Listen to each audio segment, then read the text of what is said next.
Don't touch my daughter. You're just the cleaning lady. The words cracked through the surgical wing so sharply that even the front desk printer seemed to stop humming. Naomi Brooks froze with both hands wrapped around the blue handle of her mop, the wet floor sign leaning against her shin, the sharp scent of bleach and lemon cleaner still hanging in the cold hospital air. For one suspended second, everything went still. The nurse at the check-in station looked down at her keyboard. The billing clerk stopped halfway through sliding a form across the counter. Somewhere behind the double doors, a monitor beeped in a fast, steady rhythm that made the silence feel even heavier. Naomi lifted her eyes, not to the woman yelling at her, but to the little girl on the gurney. Lily Whitmore couldn't have been more than 8. Her skin had gone pale under the fluorescent lights, and the stuffed rabbit tucked beneath one arm looked too small against the white hospital blanket pulled up to her chest. Her mother, Evelyn Whitmore, stood beside her in a cream wool coat that still carried the faint sheen of rain, one manicured hand gripping the metal rail of the gurney so tightly the knuckles had gone white. Her voice shook, but not with softness. It shook with panic disguised as contempt. "I said stay out of this," Evelyn snapped, turning fully now, her eyes landing on Naomi's navy housekeeping uniform as if it were proof enough that nothing she said could possibly matter. Naomi did not answer right away. She had worked the night shift at St. Gabriel Medical Center for 9 years, long enough to know the sounds hospitals made when families were running out of time. She knew the hush that settled over a hallway when a doctor had already explained too much. She knew the desperate rustle of insurance papers, the clipped voices, the thin edge between control and collapse. And she knew that look on a mother's face too, the look that said fear had found nowhere else to go, so it had chosen someone smaller to land on. At the billing counter, a paper lay face up beneath the fluorescent light. Naomi had only caught pieces of it while replacing a trash liner 20 feet away, but pieces were enough. Insurance delay. Emergency authorization pending. Surgical clearance on hold. She had heard the surgeon say, very quietly, that every minute mattered. She had heard the clerk say there was nothing she could do without confirmation. She had watched the father arrive 3 minutes too late, his polished shoes clicking fast across the tile, his jaw tight, his phone already pressed to his ear like wealth itself could bargain with the clock. Harrison Whitmore had the kind of face people recognized from donor plaques and gala photos. Men like him usually entered this hospital through executive doors. Tonight he came through the main corridor with rain on his shoulders and impatience in every step.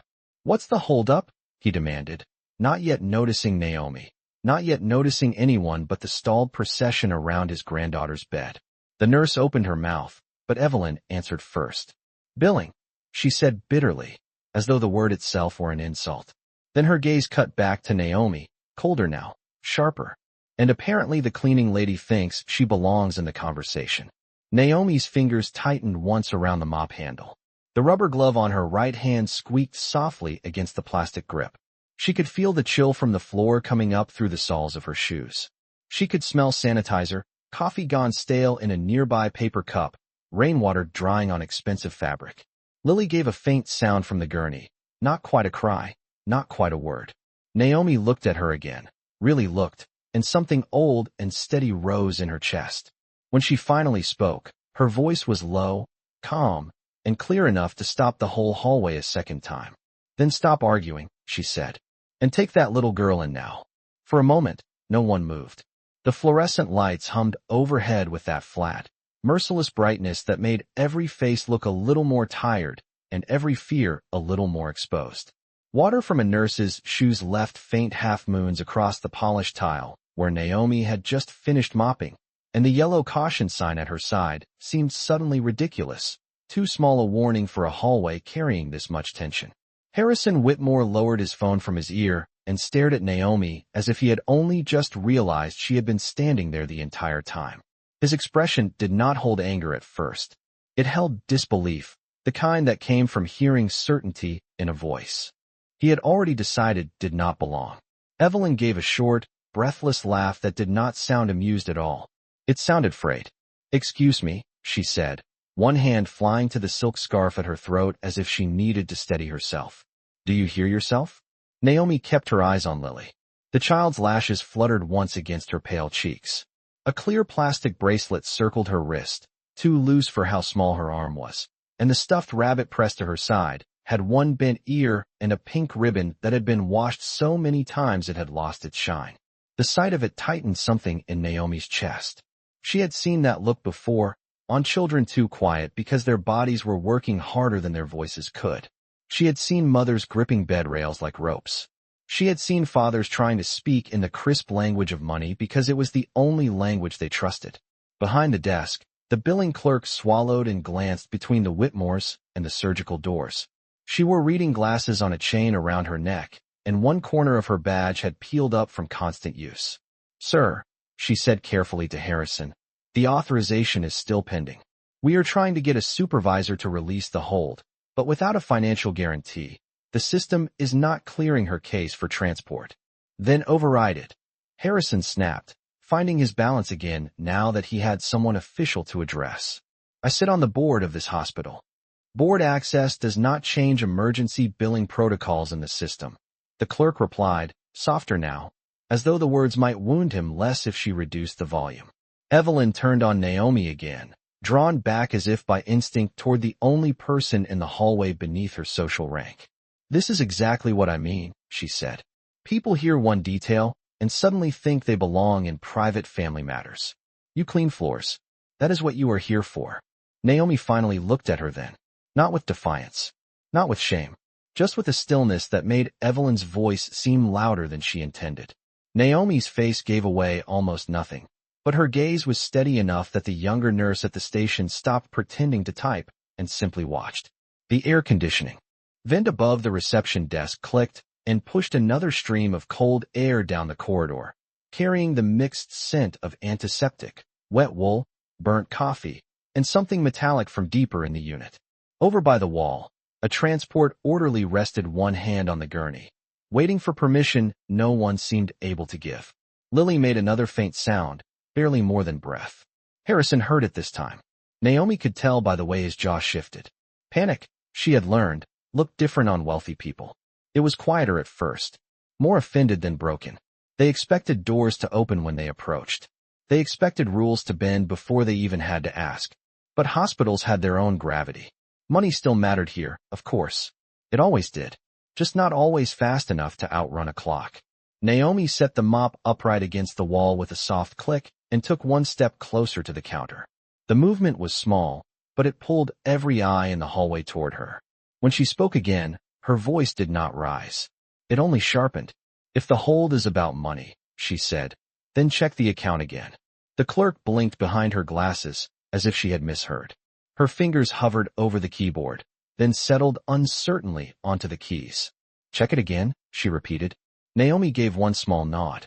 Nothing dramatic, nothing theatrical, just quiet certainty, the kind that did not ask for permission because it was not built on hope. Harrison let out a breath through his nose, the sound thin with irritation. "This is absurd," he said. "My granddaughter is standing outside an operating room, and we are taking instructions from housekeeping." The words landed hard, but Naomi had spent too many years in hallways like this to flinch every time someone tried to make her smaller with a title. Housekeeping, cleaning lady, janitorial staff. She had heard all the versions. Most people said them without cruelty, but with a habit far more durable than cruelty. The habit of looking straight through the person who emptied their trash can, wiped the fingerprints off the glass, and stayed behind after midnight, when the waiting room smelled like old coffee and fear. Naomi Brooks had become invisible long ago, and invisibility, she had learned, gave a woman a strange kind of access. It let her hear what people said when they believed no one important was around. It let her notice who cried in stairwells and who stared too long at elevator doors before stepping inside. It let her see the exact moment a nurse rubbed her temple after a double shift, or a father stopped pretending he was not scared because his son had fallen asleep against his shoulder. For 9 years at St. Gabriel, Naomi had moved through the hospital like a soft, steady rhythm beneath everything louder. She knew which vending machine ate dollar bills on the 3rd floor. She knew which pediatric room had the mural with the faded giraffe that made children smile anyway. She knew the smell of microwaved soup from the family lounge at 2 in the morning, the sound of rubber wheels over tile, the way grief sat differently in oncology than it did in the emergency department. And she knew that sometimes the worst thing about a hospital was not the illness. Sometimes it was the pause before help, the pause where money stepped into the room and made itself part of the diagnosis. The clerk swallowed and looked at the monitor. Her nails, short and unpainted, tapped a few keys. The screen reflected in her lenses, pale blue and shifting. Beside the gurney, Evelyn brushed a strand of hair back from Lily's forehead with shaking fingers. But even now her eyes kept snapping toward Naomi, unable to accept that the woman in the navy uniform had not dropped her gaze and retreated. Harrison adjusted his cuff as if restoring order to his sleeve might restore order to the night. "You are wasting time," he told the clerk. "Run my card. Call the chief administrator. Do whatever needs to be done." "We already tried the emergency deposit route, sir," the clerk said, her voice tighter now. "The account was flagged when the insurance transfer failed. I have to follow the release sequence exactly, or the system locks the case again." Naomi said nothing. She did not need to. The fluorescent lights buzzed faintly above them, and from down the corridor came the muted squeak of sneakers, a cart rolling over a seam in the floor, a child crying somewhere far off in another wing. Lily shifted beneath the blanket. Her stuffed rabbit slipped, and Naomi stepped forward before anyone else noticed, lifting it from the edge of the gurney and placing it gently back against the little girl's arm. Lily's fingers curled around the worn ribbon without opening her eyes. Evelyn stared at Naomi's hand as though tenderness itself had crossed a line. Naomi drew back slowly. Then the clerk's face changed. It happened all at once. Her shoulders straightened. Her eyes widened behind the lenses. Her hand stilled over the keyboard. "Wait," she whispered, leaning closer to the screen. "There is an update." No one spoke after that. Even the air seemed to hesitate. The clerk leaned closer to the monitor until the pale light washed across her face and caught in the silver threads of hair near her temple. Her lips parted once, then pressed together again as she clicked through 2 more screens to make sure what she was seeing had not been entered in error. Harrison took one impatient step toward the counter, the leather soles of his shoes striking the tile with a hard, polished sound that did not belong in a hallway full of scrubs and rubber wheels. "What update?" he asked. The question came out clipped, controlled, but Naomi heard the strain beneath it now. Not anger. Not exactly. Something tighter. Something less familiar to a man used to being the one with answers. The clerk glanced up, then back down, her fingers moving faster. "The hold is gone," she said at last. "The account has been released." Evelyn stared at her. "Released by whom?" she demanded. "I have been standing here for 20 minutes listening to people tell me policy, protocol, pending authorization, and now suddenly it is just fixed." The clerk did not answer right away. She was reading line by line, careful, almost wary, as if too much certainty too quickly might break whatever miracle had just appeared on the screen. Beside the gurney, the transport orderly straightened. The nurse at the station looked toward the surgical doors, ready at last to move. Lily's blanket rose and fell in shallow, careful breaths, and the stuffed rabbit remained tucked against her arm like a promise someone had almost forgotten to keep. Harrison put both hands on the counter and leaned in. His voice dropped lower, the way powerful men often spoke when they expected the room to become smaller around them. "I want a name," he said. "If somebody in administration pushed this through, I want to know who." Naomi remained still near the wall, her mop resting upright where she had left it, the damp hem of her uniform brushing her calves. She had no interest in stepping into their panic any more than she already had. She simply watched Lily. That was where her attention stayed, where it had stayed from the beginning. Not on the wool coat. Not on the board member. Not on the polished watch glinting beneath Harrison's cuff when he lifted his wrist in frustration. On the child. Always the child. The clerk clicked one more time and exhaled slowly. "This was not an administrative override," she said. "It was a direct payment." The words fell into the corridor with a strange softness, and somehow that softness unsettled everyone more than shouting would have. Evelyn blinked. "That is impossible," she said. "We did not authorize a transfer." "Someone did," the clerk replied. "The balance is covered in full." The nurse did not wait for further discussion. She stepped to the side of the gurney, checked Lily's chart band, and nodded to the orderly.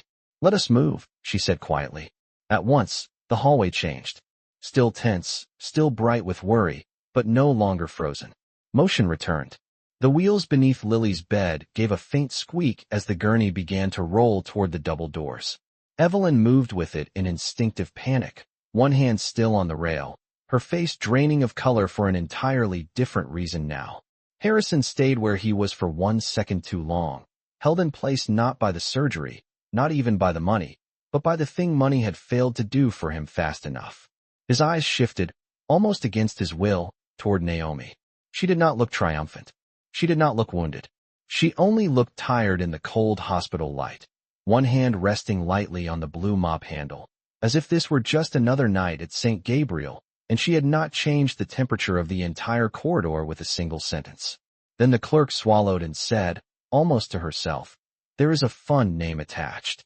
The clerk stared at the screen for another second, as if the letters might rearrange themselves into something more ordinary if she just waited long enough. But they did not. The name remained there, clean and undeniable against the pale blue hospital software that had frustrated them all night. She cleared her throat, and when she spoke, her voice had changed. It had lost the bureaucratic caution from a moment ago. Now it carried the strange care people use when they realize they are stepping into a story already in motion. "The payment came through a charitable account," she said. "The Isaiah Brooks Children's Fund." The name seemed to settle differently in each person who heard it. Evelyn frowned first, her brow tightening with confusion rather than relief, as though she were trying to place a donor she should have recognized but did not. Harrison repeated it under his breath, each word clipped and deliberate. "Brooks." His eyes shifted again, this time with less certainty than before, toward the woman standing near the wall in navy scrubs and sensible shoes. The woman he had dismissed as background the same way powerful people dismissed handrails, wheelchairs, and waiting room clocks until they suddenly needed all three. Naomi did not move. She stood in the same patch of cold light, one hand resting on the upright mop handle, the other hanging still at her side. Only her eyes changed, and only for a second. At the sound of that name, something flickered there. Not surprise, not pride, something quieter and older. The kind of feeling that had been folded so many times it no longer fit easily on the face. The nurse by Lily's gurney looked between the clerk and Naomi, then lowered her voice. "We need to go now." The orderly nodded and pushed the bed forward. The wheels rolled smoothly this time, their rubber edges whispering over the polished tile. Evelyn moved alongside her daughter, still dazed, one hand smoothing the blanket, the other clinging to the rail, as if contact alone could protect the child from everything that had nearly gone wrong. Just before the surgical doors opened, Lily's fingers loosened from the stuffed rabbit. It slipped again, falling gently toward the edge of the blanket. Naomi reached it first. She stepped in without a sound, lifted the rabbit with careful hands, and tucked it beside Lily's arm, turning the worn pink ribbon outward where the child could feel it. Lily did not open her eyes, but her fingers curled around the bent ear as if she knew exactly who had placed it there. Evelyn saw it. She did not say, "Thank you." Not yet. But the hardness in her face cracked for one unguarded instant, and beneath it was something raw and frightened and deeply human. Then the doors parted with a soft mechanical sigh, and the gurney disappeared into the bright surgical suite beyond. The red light over the doorway blinked on. Surgery in progress. The hallway fell quiet again, but it was not the same silence as before. This one was fuller, heavier. Harrison remained at the counter, one hand still pressed flat against the polished edge, his wedding band catching the sterile light. "Pull the transaction details," he said. It came out less like an order and more like a request he had not meant to soften. The clerk nodded and clicked into a deeper screen. Her eyes widened once more. "The fund has been active for years," she said slowly. "And this is not the first pediatric emergency it has covered." Harrison said nothing. Naomi turned as if to reach for her mop again, ready at last to return to the part of the world people understood her in. But before she could, the clerk looked up from the monitor, directly at her now, and asked the question no one in that corridor could avoid anymore. "Miss Brooks," she said quietly, "is this your fund?" Naomi's hand rested on the mop handle for one quiet beat before she answered. The question hung in the corridor beneath the fluorescent lights, beneath the red glow above the surgical doors, beneath the faint mechanical hush of filtered air moving through the vents. She did not seem eager to claim anything. If anything, She looked as though she wished the screen had stayed anonymous a little longer. "Yes," she said at last. Her voice was soft, but it landed harder than anything Evelyn had said all night. The clerk blinked. Harrison straightened slowly, the movement so controlled it almost looked like stiffness. "Your fund," he repeated, as if the words needed to pass through him twice before they could become real. Naomi gave a small nod. "It helps when insurance delays become something children cannot afford." No one answered that. The nurse who had remained near the desk lowered her eyes for a second, and the orderly shifted his weight beside the empty stretch of hall where Lily's gurney had disappeared. Evelyn looked at Naomi with a face that could not decide what to hold first: disbelief, embarrassment, suspicion, gratitude, all of it rising at once and fitting nowhere neatly. "Why would you do that?" she asked, and for the first time that night, her voice did not sound sharp. It sounded tired. Naomi turned her gaze toward the surgical doors. The red light above them burned steady, reflected faintly in the polished floor she had mopped less than 10 minutes earlier. "Because children should go into operating rooms when doctors say they need to," she said. "Not when paperwork finally catches up." Harrison exhaled slowly. The sound was almost lost beneath the distant roll of a cart turning a corner somewhere down the hall. "How much did you pay?" he asked. Naomi did not answer immediately. She reached down instead and picked up the folded corner of the yellow caution sign that had tipped slightly sideways. She set it upright again with a small, precise movement, then straightened. "Enough," she said. That should have sounded evasive. Somehow it did not. It sounded final. The clerk glanced back at the screen, then to Naomi. There was respect in her face now, but also something like apology, the kind people carry when they realize too late that they helped shrink someone into a role too small to hold the truth. "Miss Brooks," she said, gentler this time. "This fund has covered 7 pediatric emergency balances at St. Gabriel in the last 3 years. Naomi gave the slightest shrug, almost embarrassed by the number being spoken aloud. "I do not keep count once the child gets through the door." Evelyn looked down at the polished tile. Her reflection trembled beside the hem of her cream coat. She remembered, Naomi could tell, every sharp word she had thrown only minutes earlier. The hallway seemed to remember too.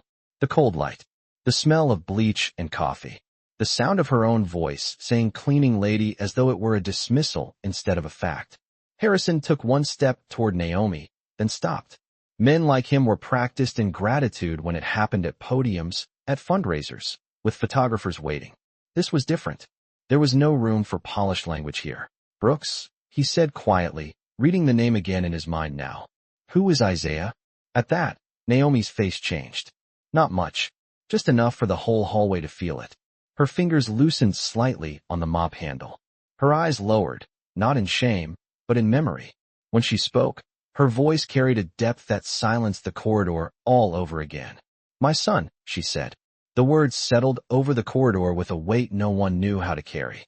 "My son." Naomi did not say them loudly, but they changed the shape of the night more completely than the payment had. Harrison's hand slipped from the counter. Evelyn looked toward the surgical doors as if seeing them for the first time not as a private crisis, but as the kind of threshold other families had stood before long before hers. Even the clerk went still, her fingers resting above the keyboard, the pale glow from the monitor reflected in her glasses. Naomi kept her eyes on the red light above the operating room. It burned steady in the polished floor, a small red line cutting through the shine of fresh wax and damp tile. "Isaiah was 10, she said after a moment. The hallway remained silent. So she continued, not because she wanted to explain herself, but because the name had already been spoken aloud, and there was no easy way to put it back. He loved blueberry pancakes, wore the same red sneakers until the soles nearly came off, and thought every hospital hallway should have better paintings on the walls. A faint breath escaped the nurse at the desk, almost a smile, gone as quickly as it came. Naomi's face softened for 1 second, just enough to show the outline of a mother still living beneath the uniform. "He used to tell me the children on this floor deserved brighter colors," she said. "Said nobody should feel scared under bad art." Evelyn lowered her eyes. She could not seem to look at Naomi directly now. The cream sleeve of her coat brushed against the metal chair beside her as she sank into it, without meaning to sit. Her body had simply run out of stiffness. Harrison remained standing. but the authority that had filled him when he first arrived had thinned into something else, something less practiced and much harder to hide. "What happened?" he asked quietly. Naomi's fingers curled once around the mop handle, then relaxed. The scent of bleach, lemon cleaner, and stale coffee drifted through the vent above them. Somewhere farther down the hall, an elevator dinged, and soft footsteps passed without coming near. The hospital had already moved on to the next emergency, the next chart, the next family holding itself turned toward the doors, then stopped, helpless in a way that still looked unfamiliar on him. Naomi had seen that movement before too, the instinct to do something colliding with the truth that there was nothing left to do but wait. Waiting was its own kind of hallway in a hospital. It stretched time thin. It made every sound larger. The hum of the vents, the distant wheels of a supply cart, the muted voice over the intercom calling for respiratory therapy on another floor, all of it seemed to arrive one layer too loud against the hush outside the operating room.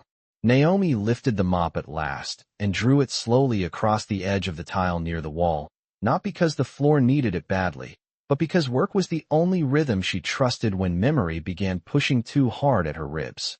The damp cotton strands whispered over the polished surface. Back and forth. Slow. Measured. A familiar motion in an unfamiliar silence. Evelyn watched her for a moment, confusion crossing her face again, but softer now. It was as though she could not understand how someone could carry that kind of history and still move with such steadiness. "You stayed," Evelyn said quietly. Naomi glanced up. "What?" Evelyn looked at the mop, the caution sign, the bucket with its wringer half full of gray water that caught the overhead light like dull silver.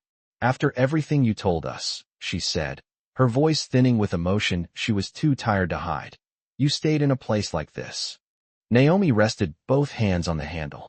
She considered the question, not because it was difficult, but because the real answer had layers, and hospital corridors were strange places to unfold a life. "I left for a while," she said. "Could not come near a nurse's station without feeling like the floor moved under me. Could not hear a monitor beep without going cold." Harrison said nothing, but Naomi could feel him listening now in a way he had not listened to anyone when he first arrived. "Then one day," she continued, "I passed a mother crying into a paper cup of vending machine coffee in the lobby, and nobody was looking at her. Not really. People were busy. They always are. I remember thinking grief makes people invisible fast. Faster if they do not look important. Faster if they do not have the right last name on the right donor wall." Harrison's eyes shifted toward the bronze plaques at the far end of the corridor, the ones framed beside a potted ficus and a water fountain that never got cold enough. Names in polished metal. Endowed rooms. Legacy gifts. Naomi followed his gaze for a moment, then looked away. "So I came back," she said. "Not because it stopped hurting, because it did not, but because I knew exactly where the hurt begins in a place like this. It begins in the waiting. It begins at the desk. It begins when somebody says not yet, and a child does not have time for not yet." The clerk lowered her eyes. Even the nurse near the station went still again, her badge lanyard twisting lightly between her fingers. Evelyn sat back down, more carefully this time, as if the chair had become something she had to earn. "I called you just the cleaning lady," she said, each word sounding heavier than the last. Naomi met her gaze then, not harshly, not kindly either, just honestly. "That is what I am tonight," she said. "It is honest work." The answer landed harder than anger could have. Harrison drew in a long breath, then another, and for the first time since he entered the surgical wing, his voice lost all trace of command. "And it is not the only thing you are," he said. Harrison did not answer right away. He stood beneath the donor plaques at the far end of the corridor as though he could feel them behind him now. Polished brass rectangles mounted in perfect rows, each one catching the fluorescent light with the quiet confidence of names that expected to be remembered. Naomi's words had left something unsettled in the air, and even he seemed to know that speaking too quickly would only make it smaller than it was. At the counter, the clerk cleared her throat and turned the monitor a few inches, not enough for the whole hallway to see, only enough for Harrison. "There is more," she said carefully. Harrison stepped closer. Evelyn looked up from her chair, her hands clasped so tightly in her lap that the knuckles showed pale against her coat sleeves. Naomi remained where she was, mop still in hand, the damp strands resting against the floor like She had paused in the middle of an ordinary task and somehow walked into the center of a truth no one else had prepared for. The clerk scrolled slowly. The fund was registered 8 years ago, she said. Pediatric emergency assistance, direct release only, no publicity, no naming rights, no public acknowledgement required. Harrison's eyes moved across the screen. Naomi could see the exact moment the words reached him. His shoulders shifted. His jaw set, then loosened. No public acknowledgement, he repeated. That means the board would not have listed it with donor recognition. That is correct, the clerk said. Every time a family opts in for review and the fund approves the case, payment is applied quietly through billing. Most departments would only see that the hold cleared. Evelyn stared at Naomi as though trying to reconcile the woman in Navy housekeeping scrubs with the idea of years of quiet rescue happening behind the same hospital walls. You did this before, she said, almost to herself. More than once. Naomi lowered her eyes to the bucket beside her. The gray water reflected the ceiling lights in broken pieces. Enough times to know the sound parents make when they are trying not to panic in front of their child, she said. No one moved after that. The vending machine down the hall gave a low mechanical hum. A paper cup rolled near the baseboard and tapped softly against the wall. Somewhere above them, the intercom called a surgeon to another floor, the voice calm and distant, as if the building itself had learned to speak without absorbing any of what it carried. Harrison looked once more at the monitor, then toward the bronze plaques, then back to Naomi. Why no recognition, he asked. Most people who give at this level want their family name on a wing, a room, a scholarship, something. Naomi's face did not harden. It grew quieter. Because a child does not care whose name is on a wall when the doors are closing, she said. A child cares whether those doors open in time. The answer cut through the corridor with a steadiness sharper than anger. Evelyn pressed her fingers against her lips again, this time not to contain panic, but shame. She remembered every word she had thrown at Naomi when Lily was still waiting outside the operating room. The floor felt too bright now. The hallway too exposed. Even the neat little details of wealth around her, the tailored coat, the gold bracelet at her wrist, the leather handbag tucked by her shoes, seemed strangely useless under the red light above surgery. Harrison leaned one hand against the counter and spoke to the clerk without taking his eyes off Naomi. Print the records, he said quietly. All pediatric releases funded through that account for the past 3 years. The clerk hesitated. For board review? He shook his head once. For me. Then he turned fully toward Naomi, and when he spoke again, there was no trace of the man who had arrived expecting rank to move faster than policy. Miss Brooks, he said, I do not think this hospital has any idea who has been walking its halls. Naomi did not answer Harrison's statement right away. The question beneath it was larger than the words themselves, and everyone in the corridor seemed to feel that. The clerk moved first. She reached for the printer button, and a second later the machine beside the counter came alive with a low mechanical whir. One page slid out, then another, each sheet carrying dates, release codes, payment confirmations, pediatric account numbers, names partially hidden for privacy, but not hidden enough to disguise the pattern. Winter, spring, summer. Emergency holds cleared. Emergency holds cleared. Emergency holds cleared. The sound of paper stacking in the tray felt strangely loud in the hallway. Harrison picked up the first page before the clerk could straighten the pile. His eyes moved down the lines in silence. Naomi watched the change happen in real time. At first he scanned like a board chairman reading numbers. Then he slowed, and the numbers became children. A 4-year-old in respiratory distress. A 12-year-old needing a cardiac procedure. A 7-year-old transferred from the emergency room at 2:14 in the morning. Quiet payments. No recognition. No press release. No gala. Just cleared balances and open doors. Evelyn rose from her chair and stepped closer, the heels of her boots tapping softly against the tile. She looked over Harrison's arm, one hand pressed at the base of her throat. All of these, she whispered. The clerk nodded. These are only the cases routed through this billing unit, she said. There may be more through Pediatrics Direct. Harrison lowered the page. Very slowly. The bronze donor plaques at the far end of the hall seemed almost gaudy now, polished names shining under fluorescent light, while the woman who had changed the outcome of this night stood beside a mop bucket with damp cuffs at her ankles.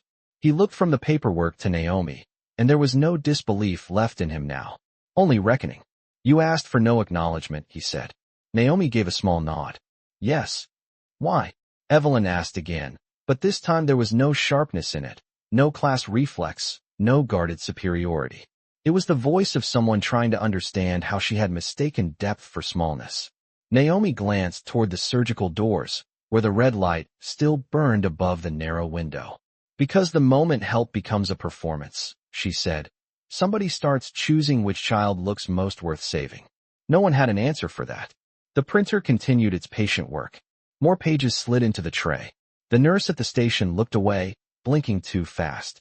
The orderly shifted back toward the wall, giving the family and the woman in Navy uniform the kind of quiet space hospitals rarely had time to offer. Harrison turned another page. Then another. Each one seemed to make him stand a little differently, not taller, just less protected by the habits that had shaped him. I have chaired fundraising dinners in this building for 6 years, he said, almost to himself. I have thanked men for writing checks they wanted photographed. I have shaken hands beneath chandeliers while the person doing this walked past us carrying a trash liner. Naomi did not react to the shame in his voice. She only reached down and wrung the mop once, slowly, the handle creaking under her grip. People see what they are trained to see, she said. Evelyn closed her eyes briefly. When she opened them, they were wet. And I saw a uniform, she said. Naomi met her gaze, steady as ever. Most people do. The words were not cruel. That made them harder to bear. Then, from behind the surgical doors, a nurse pushed through for a chart update, and every person in the corridor turned at once. The nurse stepped through the swinging doors with a paper chart tucked against her scrubbed top, and the entire hallway seemed to lean toward her at once. The red light still glowed above the operating room, but her face was calm, and in a hospital, calm was its own kind of mercy. They have started, she said, looking first to Evelyn, then Harrison. The surgeon says Lily is stable and responding as expected so far. Evelyn let out a breath that sounded almost painful, one she had probably been holding since the moment the gurney disappeared. Her hand flew to her mouth, then to her chest, and she sank back into the chair as if her knees had finally admitted what the rest of her body had known all along. Harrison closed his eyes for one brief second, the pages from the printer still in his hand. When he opened them again, he did not look at the nurse first. He looked at Naomi. The nurse followed his gaze and truly saw her for the first time, not as the woman with the mop near the wall, but as the center of whatever had just shifted in this corridor. Thank you for moving things along, the nurse said, not yet understanding the full story, but understanding enough. Naomi gave a small nod. Just do not let her wake up alone, she said quietly. The nurse's expression softened. She will not. Then she slipped back through the doors, and the hallway returned to that strange suspended quiet that always came after good news had entered the room, but before anyone knew what to do with their relief. Harrison set the papers down on the counter with careful hands, like they had gained weight while he was holding them. He turned toward Naomi fully now, no board chair posture left, no distance, no polished certainty. Miss Brooks, he said, and the title sounded different this time, not formal in the old way, but respectful in a way he had probably not practiced enough. I owe you more than gratitude, and I know gratitude is not enough. Naomi looked at him without rescuing him from the discomfort of that truth. No, she said gently. It is not. Evelyn lifted her eyes. There were tears on her lashes now, but no drama in them. Only exhaustion and the ache of being forced to look at herself too clearly under fluorescent light. I need to say this while I still hear how I sounded, she said. Her voice shook once, then steadied. I saw your uniform, and I decided your place before you spoke a single word. I reduced you to what made me feel bigger in a moment when I was scared, and I did it fast, like I have done it before. The admission landed in the corridor with an honesty that surprised even her. Harrison looked at his daughter-in-law, then at Naomi, and the silence between them was no longer cold. It was difficult, but clean. Naomi rested both hands over the mop handle and said nothing. She had learned a long time ago that apologies reached the truth only when the speaker had to walk all the way there alone. Evelyn swallowed. And I was wrong, she said. Not just about tonight. About you. About what dignity looks like. About who I thought mattered in a place like this. Naomi's eyes softened, but only slightly. Fear tells people many lies, she said. Status helps them believe those lies are wisdom. Harrison let out a breath that almost sounded like a laugh, except there was no humor in it. Then I have been a very educated fool for a long time. Naomi glanced toward the donor plaques at the end of the hall, the bronze names shining in perfect rows.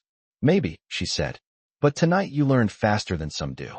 Harrison followed her gaze to the wall of polished names, and something in his face finally gave way. Tomorrow, he said, those plaques are going to look different to me. Naomi nodded once. They should. Harrison stood very still after that, as if the hospital itself had shifted beneath him and he was only now learning where to place his feet.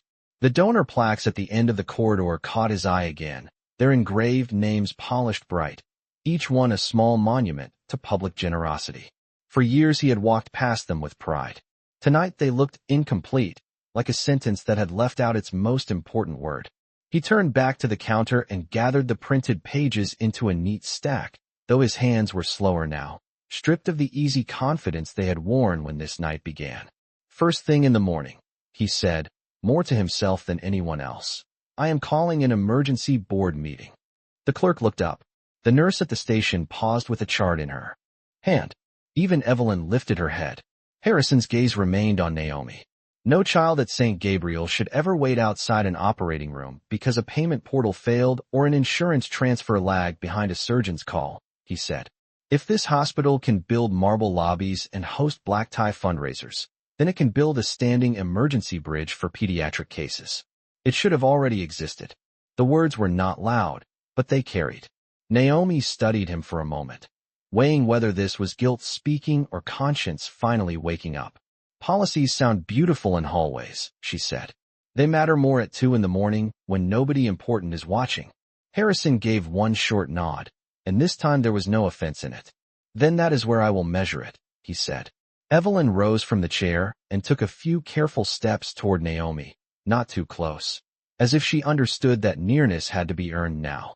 The overhead lights had flattened the elegance from her face and left only the truth of it behind, a tired mother, a frightened woman, a person meeting her own reflection without the usual protection of wealth. I do not know how to fix what I said to you, she admitted. I do not think words alone can fix it. Naomi rested her hands over the mop handle and looked at her with that same steady calm that had disarmed the whole corridor. No, she said. They cannot. Evelyn nodded, accepting the blow of honesty without trying to soften it. Then tell me what to do with tonight, she whispered. Naomi glanced toward the surgical doors, where the red light still burned above the narrow window like a held breath. Remember it next time fear hands you someone smaller than you to look down on, she said. That is where most harm begins. Evelyn closed her eyes for a second, and when she opened them again, she looked younger somehow, not in age, but in certainty lost. Harrison placed the stack of printed records on the counter and turned to the clerk. Have these copied for compliance, pediatrics, and my office, he said, and remove the anonymous restriction from internal review only if Miss Brooks permits it. Naomi shook her head before the clerk could respond. Leave it as it is, she said. Harrison frowned slightly. You deserve to be known. Naomi's eyes moved to the plaques again, then back to him. What I deserve is not the point, she said. The next family deserves not to need me. The sentence landed with quiet force, and the whole corridor seemed to absorb it. Harrison lowered his head once, not in defeat, but in respect. Then he extended his hand, slowly, leaving Naomi every chance to refuse. She looked at it, then at him, and after one long beat, she placed her gloved hand in his. It was not forgiveness. Not yet, but it was a beginning. An hour later, the red light above the operating room clicked off with a soft sound that seemed too small for what it meant. Still, every person in the corridor heard it. Evelyn rose so quickly the chair legs scraped the floor. Harrison straightened beside the counter. Even the clerk looked up from the printed records she had been sorting into careful piles. Naomi did not move at first. She only lifted her eyes from the damp shine of the tile and looked at the doors. A surgeon stepped out a moment later, cap still on, mask hanging loose at his neck, the fine lines around his eyes eased by the kind of tired relief hospitals rarely celebrated loudly enough. She is going to be all right, he said. The words broke something open in the hallway. Evelyn covered her face with both hands and bent forward, not collapsing, not dramatic, just emptied by relief, so complete it left no room for posture. Harrison exhaled as though he had been holding his breath for years, not hours. The surgeon said a few more things: recovery, monitoring, good response. The next 24 hours mattered, but the hardest part had passed. Evelyn nodded through tears. Harrison thanked him with a voice that had gone rough at the edges. Naomi closed her eyes just once. Only once. Then she opened them and reached for the mop again. The floor still needed finishing near the far wall. Life in hospitals returned like that. Quietly, a nurse led Evelyn and Harrison toward recovery. But before they reached the doors, Lily's rabbit slipped from the folded blanket the nurse carried under one arm. It landed near Naomi's shoe. Naomi bent, picked it up, and for a second her thumb smoothed the worn pink ribbon exactly the way she had done earlier. Evelyn saw it and stopped. She turned back, her face pale and changed and entirely stripped of the woman who had first looked at Naomi and seen only rank.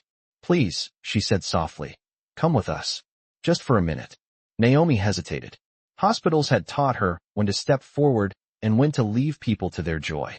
But there was something in Evelyn's face now that was no longer asking from habit. It was asking with humility.